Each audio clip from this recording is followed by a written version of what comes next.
Okay, let's just get right into it, because I know we have all been there. You know the feeling, right?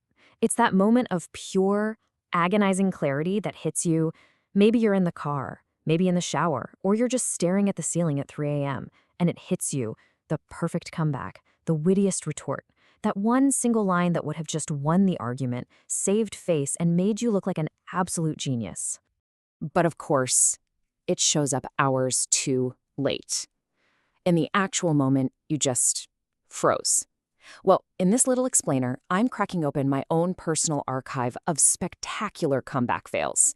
Think of this as a shared confessional of cringe. Because honestly, understanding why we fail so spectacularly is the very first step to failing just a little bit better next time. So come on in. Let's take a journey through the funny, the awkward, and the surprisingly insightful world of our own social missteps. First up, let's really get what's happening inside our brains in that critical moment, long before a witty reply can even begin to form. We're talking about the science of the awkward freeze. So most of us have heard about the fight or flight response. A threat shows up, and you either get ready to attack it or you run away. Simple enough. But there is a third and incredibly powerful reaction: to just freeze in place. And this isn't just being surprised. This is a deep, primal survival instinct kicking in. And this is what that clinical freeze response actually feels like from the inside. It is not a calm pause. Oh no, it is a chaotic, high-speed internal monologue of pure panic. Just a jumble of thoughts where you're already planning your escape to another country before you've even processed what just happened. But here's the key takeaway, and this is so important. Freezing isn't a character flaw. It's not a failure. It's actually our brain's incredibly clever way of hitting the pause button.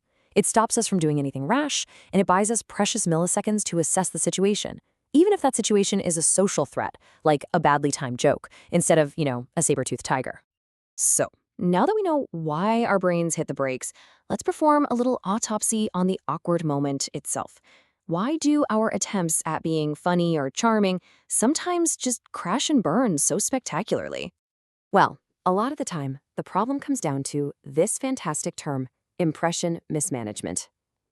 It's the perfect phrase for a super common experience.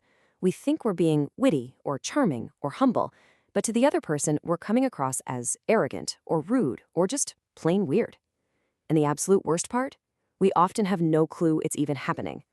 Now, this disconnect between what we mean and how it lands gets put under a microscope online. Without a smile or a wink or a certain tone of voice, a playfully sarcastic comment can so easily be read as a direct, humorless attack.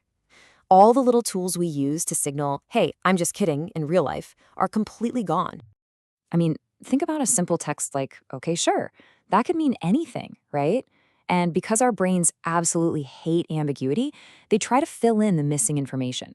Unfortunately, thanks to something called a negativity bias, our brains often fill that gap with our own worst fears, assuming the most negative possible interpretation every time. And really, this quote just nails it. The digital world is a minefield for failed humor. It's not necessarily that your joke was bad, it's that the medium itself stripped it of all the essential context, the stuff that would have made it land perfectly in a face-to-face conversation. Okay, so we've basically established that we're all destined to be awkward sometimes. It's gonna happen.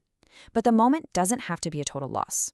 Let's look at some real, actionable strategies for bouncing back with just a little bit of grace. One really effective technique is called the pivot. It's brilliant. If you realize you're coming off as maybe a little overbearing, you pivot to being a better listener. If you realize your shyness is being misinterpreted as rudeness, you pivot by making an effort to smile and ask questions. You're actively fighting that negative first impression in real time.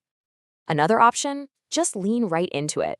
Having a few go-to self-deprecating lines in your back pocket can be an absolute lifesaver. Acknowledging that the joke didn't land can actually be funnier than the original joke was ever going to be, and it instantly diffuses all the tension in the room. So why does this work so well? Well, it taps into a really simple psychological truth.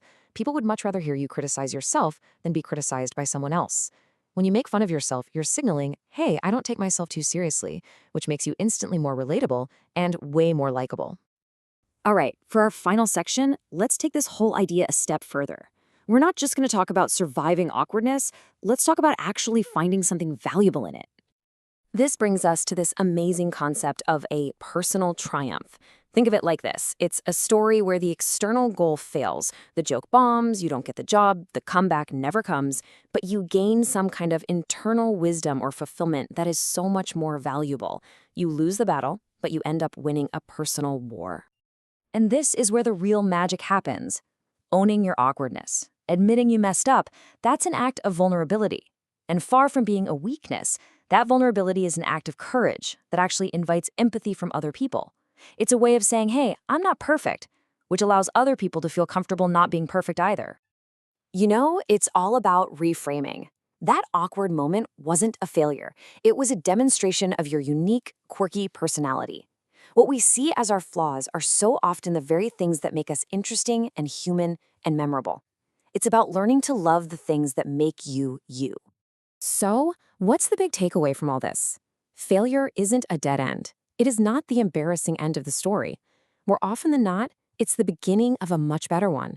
One about growth, about connection, and about learning to laugh at yourself.